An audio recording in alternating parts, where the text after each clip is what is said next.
함께 할 말씀은 예배와 관련되어 있습니다. 우리는 현재 어느 시대에 살고 있나요? 네, 답변 안 듣겠습니다. 가장 대표적이고도 그리고 가장 최근에 있었던 것으로는 코로나를 들 수가 있죠. 코로나19 이전과 이후로 볼 수 있겠죠. 코로나19로 인하여서 감염병이 전 세계적으로 유행하는 팬데믹이라는 시대를 겪었고 그 사이에 많은 일들이 있었습니다. 우리가 3년 4개월 신종 코로나 바이러스의 대유행이 한국에서 사실상 풍토병으로 자리 잡으면서 2023년 5월 12일에 코로나 엔데믹이 선언되었습니다. 안고 살아가야 된다는 거죠. 근데 그게 지금 사실 5개월 정도밖에 되지 않았습니다. 코로나가 발생되었을 때 가장 힘들었던 게 무엇이었나요? 네, 이것도 안 듣겠습니다.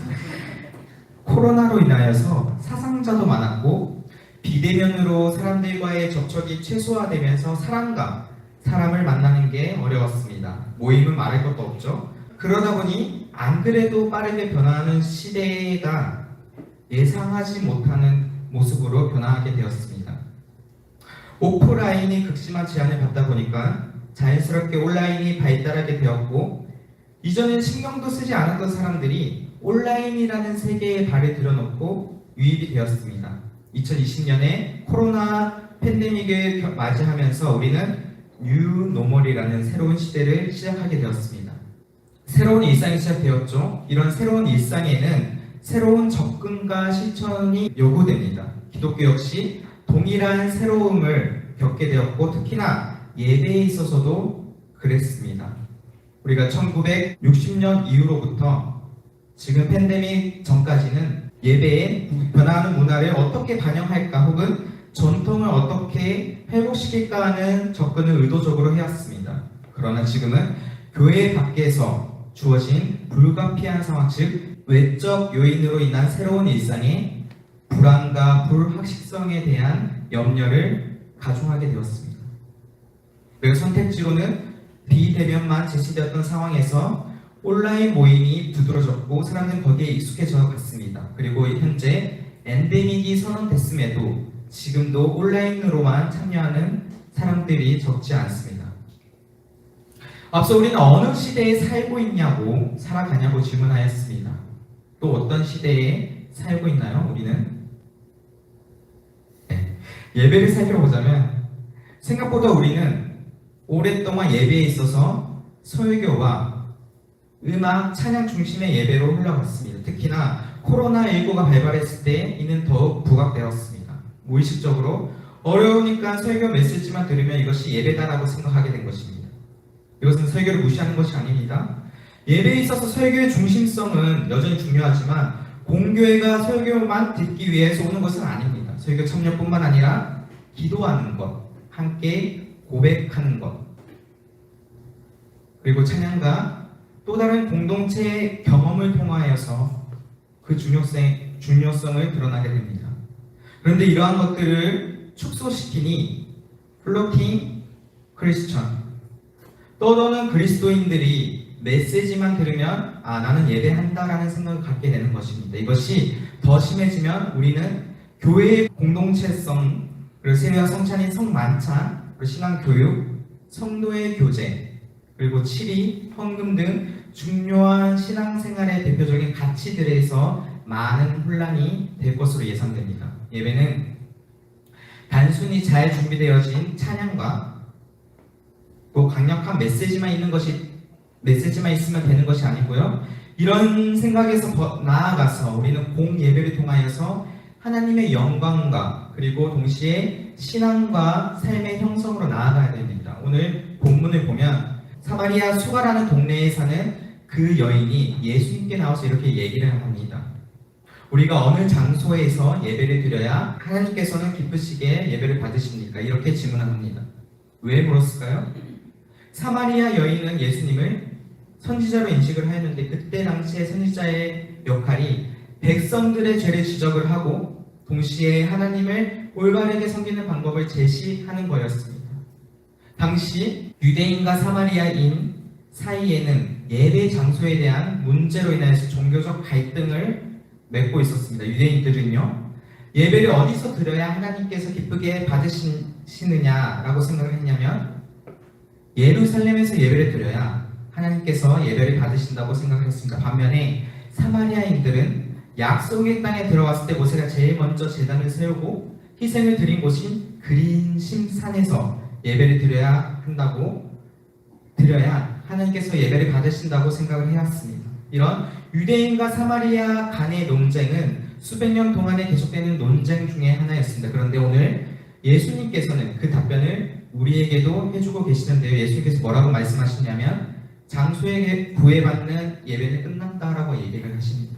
그러면서 21절에 뭐라고 하시냐면 이 산에서도 말고 예루살렘 성전에서도 말라라고 말씀하십니다. 장소가 중요한 것이 아니라 하나님께서 영이시기 때문에 하나님의 영이 온 세상에 충만하기 때문에 우리가 어느 장소에서 하나님을 예배할 수 있다라고 예수님께서는 그렇게 말씀하고 계십니다. 사실 무한하신 하나님을 하나의 공간에 우리가 제한시킨다면 그것은 인간의 어리석은 생각에 불과합니다. 그러면 우리 중에 이렇게 말씀하시는 분들이 계실 겁니다. 그럼 꼭 주일날 예배당에 와서 예배드릴 필요가 없지 않나요?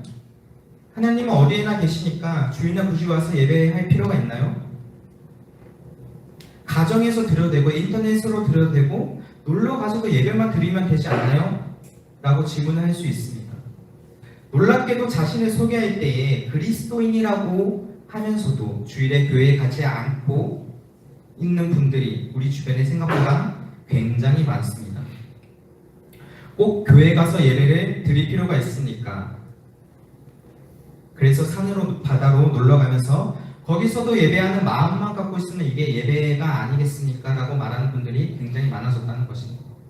자기가 원하는 시간에 또 자기가 하고 싶은 거 다 하고 자기가 원하는 그 시간대에 예배를 드리는 사람들이 많아졌다는 것입니다.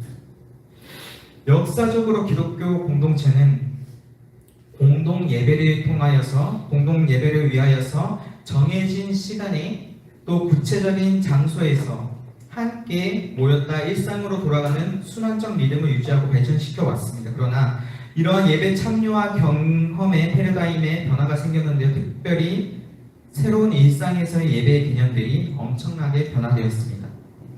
이전에는 예배라고 하는 것이 주일날 꼭 교회에서 드려야 된다라고 생각을 하면서 예배를 드렸는데요. 심지어 직장에 출장을 가거나 피치 못할 사정으로 어디 가는 사람들은 주일에 만약에 그렇게 된다 하면 그 지역에 가서 교회를 찾아서 주일 성수를 시키는 문화가 있어서 그렇게 지켜왔습니다. 이것이 코로나 이전에 우리 예배 상황이었습니다. 그런데 우리가 주일날 교회에 우선순위 두지 않고 하나님께 예배하는 걸 우선순위로 삼지 않고 우리가 다른 것에 우선순위를 두면 어떤 마음이 있었냐면 뭔가 큰일 날 것 같은 그런 두려워하면서 살았던 게 이전에 우리의 신앙이었습니다. 그런데 우리가 꼭 기억해야 할 것이 있습니다. 예배의 모델로서 하나님께서 보여주신 교회가 있는데 그것은 바로 초대교회입니다. 초대교회는요, 기독교에서 첫 번째 교회로서 하나님이 교회가 이런 모습으로 움직여야 된다는 것을 보여주고 있는 교회가 바로 초대교회입니다. 그런데 이 초대교회 예배 특징이 뭐냐면 공동체가 함께 드리는 예배가 바로 초대교회였다는 것입니다. 사도행전 2장 42절을 보면 이렇게 말씀하십니다. 그들이 가르침을 받아, 여기서 그들은 복수입니다. 그들이 사도의 가르침을 받아 서로 교제하고 떡을 떼며 오로지 기도하기를 힘쓰니라. 여기서 말하는 초대교회의 예배의 특징은요, 하나님의 말씀이 있었고 함께 나누는 성만찬이 있었고 서로 인생의 삶을 나누는 공동체성을 가지고 있었다는 것입니다. 이것이 바로 초대교회 예배의 특징 중 가장 큰 특징입니다. 우리가 초대교회에 관련하여서 교회를 오래 다니시는 분들은 이런 말을 한 번쯤은 들어봤을 겁니다. 초대교회로 돌아가자. 이 초대교회로 돌아가자라는 말 속의 의도가 무엇이냐면 우리가 무엇보다 중요한 공동체성 예배를 회복하자는 그 의미가 그 중심부 안에 들어가 있다는 것입니다. 그래서 우리가 기억해야 하는 것은 하나님이 한 개인의 예배의 대상일 뿐만 아니라 동시에 하나님의 자녀로 부름받는 우리들이 사람들이 함께 모여서 하나님을 찬양하고 예배하는 바로 우주 만물의 주가 되신다는 것입니다. 교회라고 하는 것은 우리가 개인이 1대1로 하나님을 만나는 예배 장소가 되기도 하지만, 우리가 하나님의 자녀로 부름받은 모든 사람이 함께 하나님을 예배하고 찬양하는 그 공간이 바로 교회가 아니겠습니까? 그래서 예배라고 하는 것도 하나님의 자녀들이 교회라고 하는 그 공간에서 한 무리가 함께 하나님을 예배하고 찬양하는 것이 바로 예배의 본질입니다. 그런 의미에서 예배는 교회에서 드리는 것이 원칙입니다. 물론 하나님은 영이시기 때문에 어느 장소에든지 우리가 하나님을 예배할 수 있고, 어느 시간에든지 우리가 하나님을 예배할 수 있습니다. 그러나 그것이 가능하기 위해서는요, 우리가 장소와 시간에 구애받지 않고 하나님을 예배하는 사람이 되기 위해서는 먼저 우리가 특별한 시간인 주일날에 특별한 장소인 교회에서 먼저 예배 드리는 사람이 될 때에야 비로소 우리는 삶의 자리에서도 영이신 하나님을 예배하는 자가 될 수 있다는 겁니다. 마치 하루의 일정 시간 중 특별한 시간을 구별하여서 하나님과 1대1로 경험하고 묵상하는 그 사람이 삶의 자리로 와서 삶의 매 순간 하나님을 의식하면서 삶의 예배를 드릴 수 있는 것과 똑같은 것입니다. 그래서 하나님의 아버지라 부르는 사람들은요, 마음속 깊은 곳에서 하나님의 자녀들과 함께 모여서 하나님을 예배하고 찬양하고자 하는 그런 본능적인 그런 갈망을 가지고 살아갑니다. 우리가 함께 모여서 우렁차게 하나님을 찬양하고 예배하는 그 시간을 정말 소중하고 사모하는 마음으로 그 마음을 갖는 것이 우리 성도인 것입니다. 그래서 우리가 꼭 기억해야 되는 것은 교회는 모든 경건 생활의 모체가 됩니다. 교회에서 올바르게 하나님을 예배하는 사람이 가족 예배를 드리는 것이고요, 또 가정 예배를 드리는 사람이 삶의 장소에서 삶의 예배를 드릴 수 있는 것입니다. 그렇기에 교회라고 하는 것이 굉장히 중요하고 또 예배가 중요합니다. 일주일에 한 번 주일날 와서 교회에서 드리는 그 예배를 소홀히 하는 사람이 어떻게 온 우주 만물 가운데 계시는 삶의 모든 영역 가운데 계신 하나님을 찬양하고 예배할 수 있겠습니까? 우리가 예수님께서 하신 말씀 21절 마지막 부분을 보겠는데요, 너희가 아버지께 예배할 때가 이르리라. 여기서 내가가 아니라 너희가라고 하는 단어를 우리가 집중해야 되는데, 너희가도 복수입니다. 공동체로 너희가 함께 아버지를 예배할 때가 이르렀다, 이렇게 표현하는 것입니다. 예배의 본질은 세상으로부터 부름받은 거룩한 성도들이 하나님의 자녀들과 함께 하나님을 예배하고 찬양하는 것이 예배의 본질인 것입니다. 그렇다면 우리가 참되게 예배를 드리기 위해서는 어떻게 예배하라고 하십니까? 23절, 24절 한번 보도록 하겠습니다. 우리 같이 읽어보도록 할까요? 시작. 아버지께 참되게 예배하는 자들은 영과 진리로 예배할 때가, 아버지께서 자기에게 이렇게 예배하는 자들을 찾으실, 하나님의 영이시니 예배하는 자가 영과 진리로. 그렇게 하면 어떻게 해야 영과 진리로 예배할 수 있을까요? 지금 대화의 초점이 앞서 20절과 21절에는 예배의 장소였는데 23절로 들어오면서 예배의 방식으로 대화의 초점이 옮겨집니다. 영과 진리로 예배할지니라. 개역 한글에는 이렇게 적혀 있습니다. 하나님은 영이시니 예배하는 자가 신령과 진정으로 예배할지니라. 예수님께서 말씀하신 의도는 형식적인 예배와 내적인 예배의 대조가 아니라 자신의 마음이 내적으로 평안한 상태에서 예배하라는 것도 아니고, 24절에서 밝히듯 여기서 영은 하나님의 영이 있고 인간의 영이 아닙니다. 여기서 영과 진리는 영 따로 진리 따로 이게 아니라 진리의 영이라는 뜻을 나타내는 중언법에 해당됩니다. 그래서 성전을 대처하는 것이 예수님 자신이라는 것이며, 성전에서의 예배를 대처하는 살아있는 예배를 가능하게 하시는 것이 예수님으로 말미암는 영이라는 것입니다. 하나님은 아버지로서 자신의 하나님의 자녀로 삼은 영을 소유하는 자들의 예배를 받으신다는 것입니다. 로마서 8장 15절 16절입니다. 이 영은 우리를 세상적 차원, 육적 차원에서 일으켜 하나님을 합당하게 섬기게 합니다. 24절에서 영과 진리를 결합시킵니다.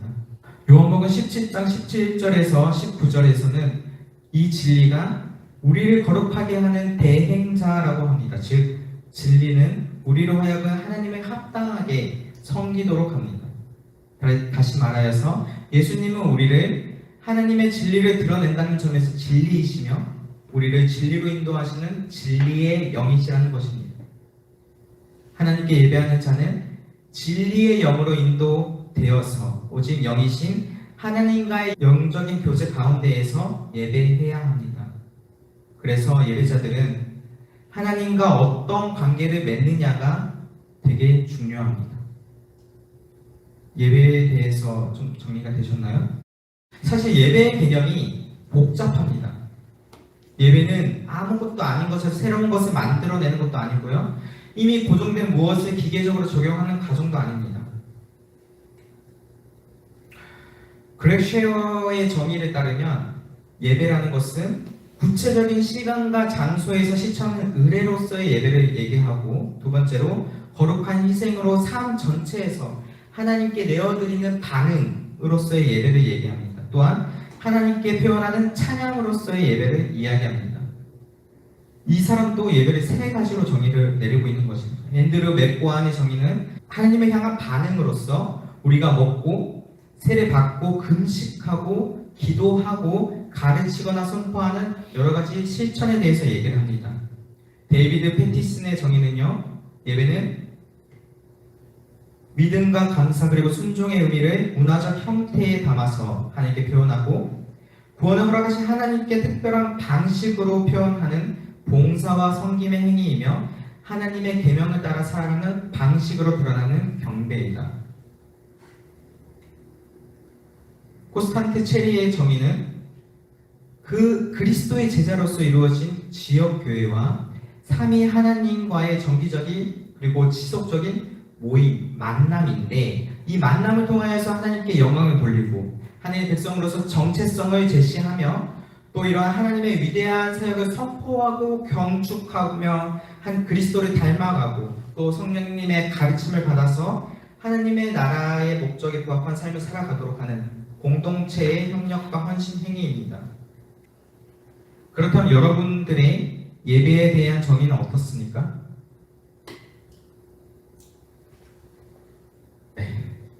다니엘 블록의 표현을 빌리자면 참된 예배란 주권자이신 하나님 앞에서 출발해야 한다고 얘기를 하고 있습니다. 그리고 나서 인간이 그분의 계시에 대한 응답으로서 그분의 뜻에 부합한 방식으로 실천하는 순종과 복종으로서의 모든 경배 활동이라고 이야기합니다. 주권자 하나님으로 출발하고요. 그리고 그분이 우리에게 계시하셨는데 그 계시에 우리가 응답을 합니다. 반응을 합니다. 어떻게 해요? 그분의 뜻에 부합한 방식으로요. 그렇게 순종과 복종으로서의 모든 경배 활동을 우리는 참된 예배라고 얘기할 수 있습니다. 그리고 출애굽기 32장을 보면요, 무슨 내용인지 다들 기억하시죠? 모세가 시내산에 오릅니다. 왜요? 십계명을 받기 위하여서. 십계명을 받기 위해서 올라갔는데 모세가 내려오지 않고 또 보이지 않으니까 시내산 아래에 있는 이스라엘 백성들이 불안해합니다. 모세 죽은 거 아니야? 그러면서 백성들과 아론은 자신들이 갖고 있는 금고리를 빼어서 금송아지 우상을 만들게 됩니다. 근데 여기서 잊지 말아야 할 것은 금송아지 우상이라고 해서 이스라엘 백성들이 진짜 금송아지 자체를 경배하고 숭배하기 위해서 그것을 만들어 달라고 했던 게 아닙니다. 이스라엘 백성들의 의도는요, 금송아지를 통하여서 하나님께 예배를 드리려고 했던 것입니다. 출애굽기 32장 4절을 보시면요, 아론이 그들의 손에서 금고리를 받아 부어서 조각걸로 새겨 송아지 형상을 만드니 그들이 말하되 이스라엘아 이는 너희를 애굽 땅에서 인도하여 낸 너희의 신이로다 하는지라. 무슨 말입니까? 금송아지를 얘기하는 것이 아니라 금송아지를 가지고 뭐라고 합니까? 너희를 애굽에서 인도하여 낸 출애굽 때의 하나님이다라고 말하고 있는 것입니다. 그들의 문제가 뭐였냐면 그들의 예배하는 방식이 하나님의 말씀에 근거한 예배 방법이 아니었다는 것입니다. 하나님은 그것을 우상 숭배라고 규정하고 있었는데 그들은 이방 종교 축제의 전형적인 예배 방법으로서 예배를 하고 있었다는 것입니다. 조심해야 할 것이 있습니다. 하나님은 이러이러한 예배를 좋아할 것 같다. 이것이 때로는 우상 숭배가 될 수 있다는 것입니다. 그래서 우리의 예배는 우리의 열심이나 열정과 마음으로만 해서는 안 됩니다. 반드시 무엇에 근거해야 되냐? 하나님의 말씀에 근거해야 합니다. 사무엘하 6장을 보면요, 하나님의 말씀에 근거하지 않는 자기 열정과 자기 열심을 드리는 예배나 봉사가 얼마나 위험한지 우리에게 경고하고 있습니다. 여기에는 다윗이 등장합니다. 1절, 다윗이 이스라엘에서 3만 명을 다시 모읍니다. 사무엘 상에서 블레셋의 언약궤를 빼앗길 때에 보병 3만 명이 희생되었습니다. 다윗은 그것을 기억하고 다시 3만 명을 모읍니다. 그리고 바알레 유다로 올라가서 언약궤를 메어 오려고 합니다. 그런데 거기서 블레셋이 사용하는 새로운 기술, 곧 수레의 언약궤를 싣고 오다가 나본 타작마당에서 소가 뛰어서 언약궤가 떨어질 것 같으니까 우사가 손을 내밉니다. 그 결과 7절에서는 여호와 하나님이 우사가 잘못함으로 인하여서 진노하사 그를 그곳에서 치시니 그가 거기 하나님 궤 곁에서 죽으니라. 이때 다윗은 언약궤를 옮기는 것을 두려워합니다. 그렇다면 언약궤에 문제가 있는 것이 아닐까요? 배를 붙든 우사가 죽었는데 그 밑에 보시면 오베데돔은 축복을 받습니다. 그렇다면 언약궤에는 문제가 없어 보입니다. 그렇다면 무엇이 문제일까요? 우리가 평소 주의할 것은 모든 과정에서도 하나님이 계시다는 것입니다. 우리가 하나님이 함께 하시다는 것을 외적인 면이 아니라 내면에서도 찾을 수 있어야 됩니다. 나는 큰 공동체에 있기 때문에, 나는 가진 것이 적기 때문에, 나는 능력이 많기 때문에, 나는 아는 사람이 적기 때문에. 놀랍게도 사탄은 자꾸만 외적인 것에 집중하도록 합니다. 그러나 우리는 보여지는 것, 외적인 것에 결정되지 않도록 해야 합니다. 사실 출애굽기 25장 14절에 또 민수기 4장 15절에 이미 이야기했습니다. 언약궤를 옮길 때에는 반드시 언약궤를 어깨에 메고 옮겨야 된다는 것입니다. 어떠한 상황이 있어도 언약궤를 옮기는 방법은 성경이 정해놓았습니다. 다윗은 그것을 확신합니다. 이후에 다윗은 그래서 언약궤를 메고 언약궤를 맨 궤를 맨 사람들이 궤를 메어오니라 라고 따르고 있습니다. 새 수레를 사용한다는 것은 하나님 앞으로 가까이 가는데 하나님의 방식을 따르지 않고 하나님의 말씀을 따르지 않고 자기가 정한 방식을 사용하는 것입니다. 하나님 말씀에 근거하지 않는 예배가, 또 말씀에 근거하지 않는 봉사와 헌신은요, 아무리 열정 있고 아무리 열심히 다한다고 하더라도 하나님께서 받지 않으신다는 것입니다. 무엇보다 23절 다시 한번 돌아가 보니 이런 말씀이 있습니다. 아버지께서는 자기에게 영과 진리로 참되게 예배하는 자들을 찾으신다. 성경에 보면요, 유일하게 하나님께서 찾는 사람이 있다고 합니다. 한 구절이 나와요. 하나님께서 찾으시는 사람이 어떤 사람이냐? 영과 진리로 예배드릴 예배자를 찾는다고 말씀하십니다.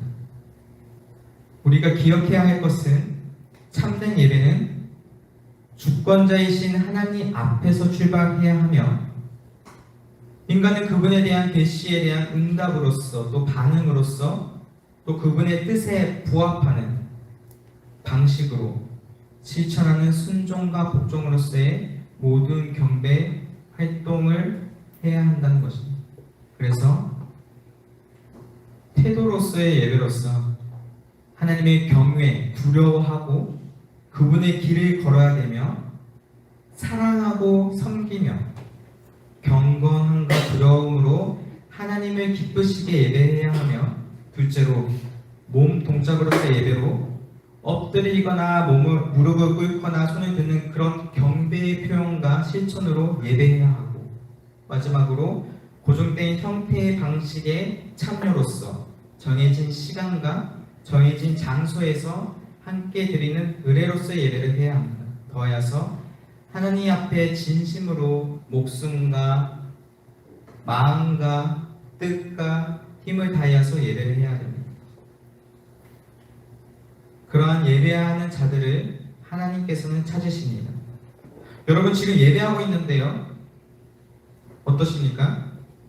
하나님 앞에서 예배하고 계십니까?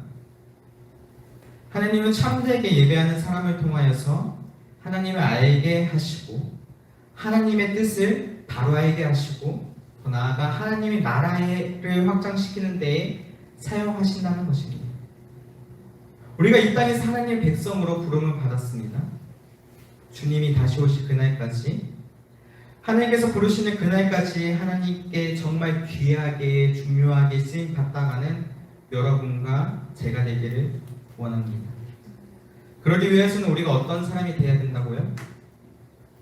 영과 진리로 예배하는, 하나님을 참되게 예배하는 저와 여러분이 되기를 간절히 소망합니다.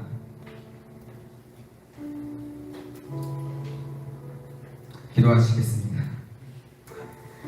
할렐루야. 우리의 주권자 되시는 하나님 아버지, 우리를 이 자리에 불러주셔서 하나님을 경배하게 하시니 참으로 감사드립니다. 오늘 말씀을 통하여서 이 시대와 우리의 모습을 돌아봅니다. 나아가 우리가 하나님의 말씀의 응답으로서, 반응으로서, 또 하나님의 뜻에 부합한 방식으로 순종과 복종으로서의 예배를 생각하게 됩니다. 우리가 예배를 통하여서 하나님의 임재를 경험하게 하시며 부르심을 받은 우리가 부르심에 합당한 삶을 살아갈 수 있도록 도와주시고, 또 함께 하나님을 참되게 예배하는 예배자로서 살아가게 하여 주시옵소서. 그리하여서 참되게 예배하는 사람들 통해서 하나님을 알게 하신다는 말씀을 기억하며 하나님의 뜻을 바로 알아 하나님 나라를 확장시키는 데에 사용되는 우리 한 사람 한 사람이 되게 하여 주시옵소서. 주님 다시 오실 그날까지, 하나님께서 부르시는 그날까지 하나님께 정말 귀하게 또 중요하게 쓰임 받다가는 우리가 되게 하여 주시옵소서. 감사합니다. 우리를 구원하신 예수님의 이름으로 기도했습니다. 아멘. 축도하심으로 예배를 마치도록 하겠습니다. 지금은 길과 진리요 생명이신 예수 그리스도의 은혜와 하나님 아버지의 지극하신 사랑하심과 성령님의 감화 감동 교통하심이 우리의 영적인 만족감과 기쁨을 위한 예배가 아니라 진리의 영에 인도되어 하나님과 영적인 교제를 하며 하나님께 온전히 복종하는 참된 예배를 드리기를 원하는 모든 성도들과 함께 예배하는 하나님의 자녀들과 열방의 선교사님들과 선교지의 교회들에게 이제로부터 항상 함께 있을지어다. 아멘.